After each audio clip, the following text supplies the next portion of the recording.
Hey everyone, welcome to Chinedu Trades. This is my first video.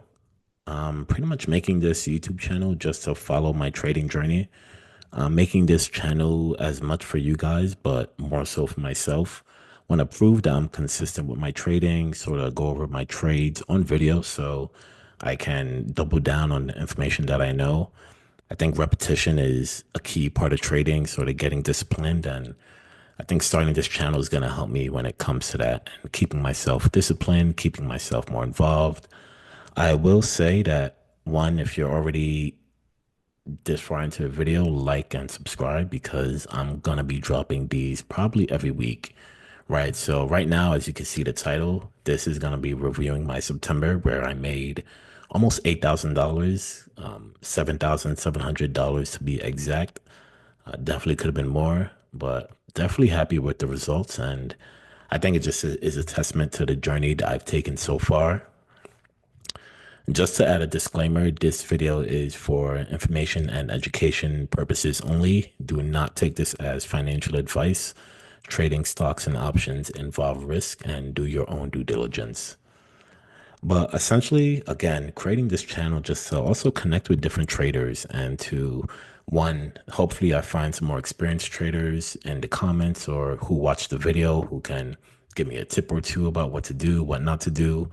And yeah, I just want to take my trading to the next level. So just to show you guys some proof, this is my journal where I record everything. I made around 7,700.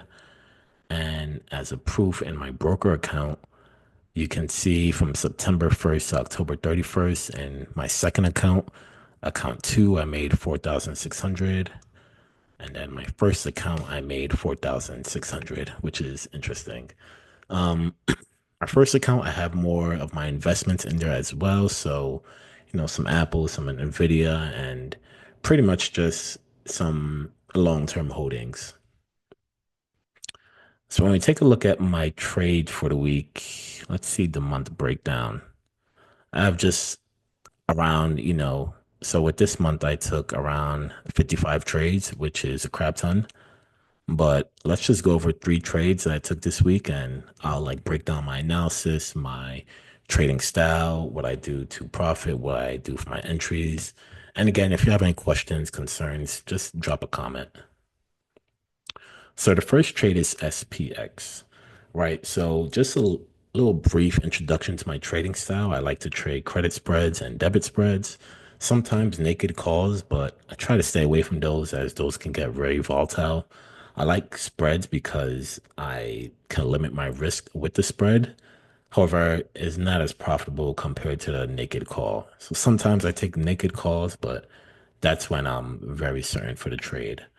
So let's just take a look at this first trade. And let me add a little level here. So first thing I like to do when I look at a trade, when I look at an asset is look at the highs and look at the lows.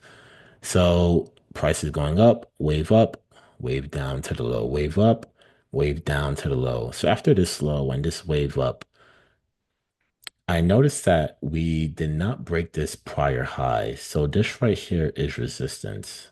I'm just gonna any box that you see, any pink box is basically indicating a key level.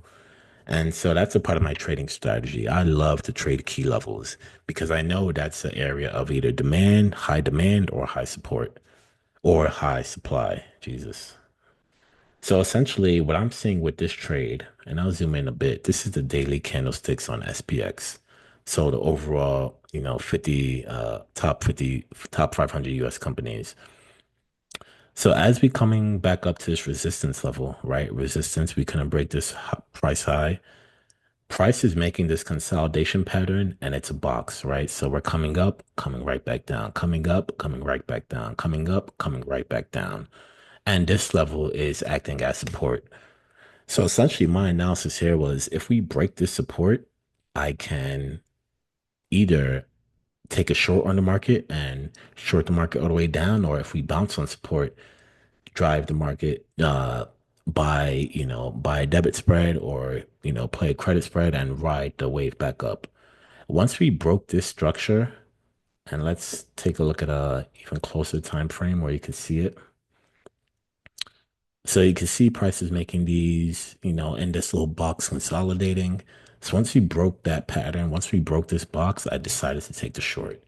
So this gold yellow star indicates where I took that first trade, and the pink line is my break even. So again, these are some of my option terms where I'm picking strike prices and looking at a break even. If you have any questions on either of those subjects, just drop a comment. I'll definitely get back to you guys. And if you want me to make a whole separate video describing break even, some of the options basics when it comes to spreads, drop a comment as well, and I'll definitely do a video on that because that's a bulk of my trading. So I entered here with a break even around this price with my main thesis that price needs to go down. So all I need is price to be below my break even and I'll be profitable with my trade. So with the debit spread, price broke the structure and I was 100% right. Price dropped all the way down and this is where I exited, collecting almost full profit. As you can see with that trade, I made around 1,100 with 500 contracts. I was pretty confident in this trade, so I increased my risk size. Next trade is Apple, and I remember this trade. So again, right, the pink level, which indicates a demand zone. So price is rejecting this zone, coming back up, price bounced off this zone, drop all the way back down, tried to come back up, dropped, came all the way up, wave down, all the way to this level with consolidation. Again, I love these consolidation patterns because I understand that when price is consolidating, buyers and sellers are in almost like a gridlock. They can't bring it all the way up, they can't bring it all the way down. The buyers and sellers are around even. So once the market picks a direction from the breakout, that's where I jump onto the trend and ride. When I was unprofitable, when I didn't make money as a trader, I probably would have entered around here and would have picked a direction either short or long, sort of imposing my will on the market. Now I'm just following the trend. So as price made a new high and broke out of this consolidation, I entered some single calls, some debit spreads, just because I knew that IV would be high and that it was. I exited around 225. Could have had left on a couple more trades where I could sort of ride it to 233. Every trader thinks they'll sell at the top. Probably would have not sold there. Probably would have sold like 230. But there was definitely more in this trade that I could have had. Lastly, let's look at NDX, which is a credit spread. So these credit spreads are like my bread and my butter when it comes to trading. Essentially, I take these trades. Majority of my trades are credit spreads because I have such a high win percentage on them. So let's just take a look at the most recent price action because again, my trades are 1 to 3 days. So as price came all the way up, again, we see this consolidation pattern and then breakout. I didn't take the first breakout because if I just look at this market structure, I know that resistance is right around the corner. So I'm not going to play a debit spread because sellers could come back and dominate the market, which they pretty much did, as you can zoom in and see where sellers came in and bought the price low. However, they couldn't bring it all the way back low. They couldn't bring it lower than our key level as we made this hammer candle. This is why I decided to enter the trade with a credit spread. So as you can see, my break even is lower than my entry.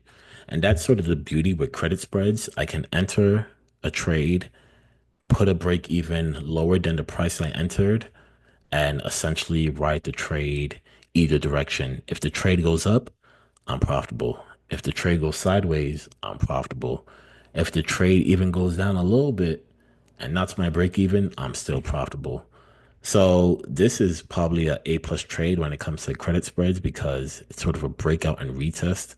Once we retested, price did not even touch my break even, and price still hasn't touched my break even. So this is one of the better trades of the week, of the month actually. So those are the three trades that I won, where I made some money. Let's take a look at one of the losers in the month, RUT debit spread.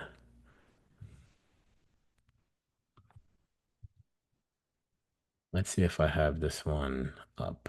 That's another trade. Mhm.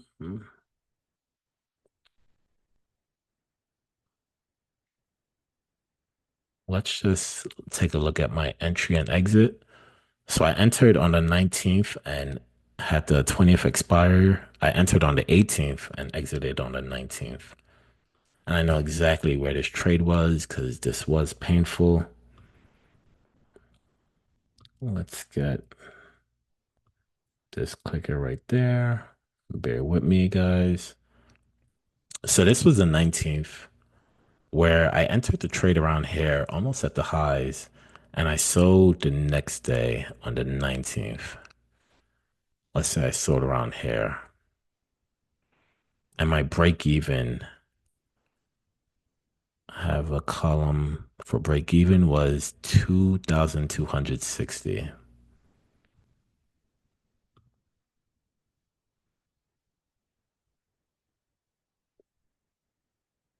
Let's edit this.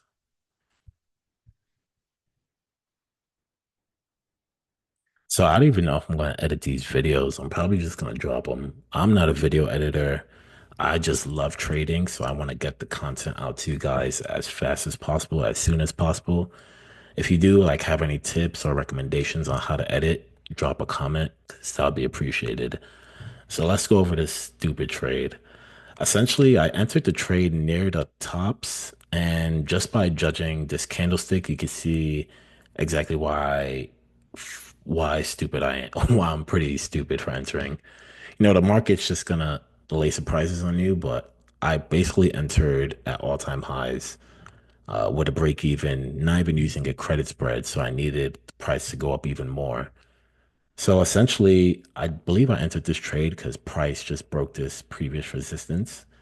However, looking back onto it, I definitely price is already overextended, and then I needed more IV. So not the best setup, not the best entry, and that's probably the reason why I'm making this channel more so to keep myself more accountable. I don't want to be reviewing these bad entries with you guys, but definitely if you are a previous trader, if you are a trader, let me know how do you mitigate some of these losses. I know exactly why I entered here, right? So again, price action is one of my rules for entries. I love looking at candlesticks.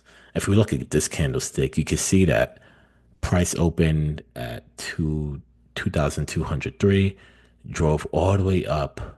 However, sellers came in and dominated the buyers, bringing the price all the way back down. So I thought price will continue to break out. However, I was clearly wrong because sellers came in and dominated the market after, and they continued to sell off the previous days. So the reason I probably joined in was FOMO. Seeing that price increase, I was probably thinking about money as opposed to thinking about being a good trader. And I just wanted to join in and make some money. And the times where you think about money are the times where I usually lose. So I probably deserve it. So yeah, those are around four trades that I did this month. Again, despite that one loser, I did make, I know some traders make like 60,000 a day, but for where I am and where I'm at, I think that, it's a pretty solid month, around 7,700. In the month of October, hopefully that is 10,000, maybe at least 8,000. Definitely want to continue improving and going up. So definitely excited to review October with you guys. I hope I don't come here looking like a fool. So I sort of want this to keep me accountable. This far to the video, definitely leave a like, leave a subscribe, turn that bell on too because I'll be dropping videos pretty frequently, probably 3 videos a week, at least two reviewing the week, reviewing my market breakdown, and essentially just trying to grow this channel because I want to meet different traders. I want to be more in the community. I want to really be successful at this, and I know that it takes a community, so hopefully you guys can help.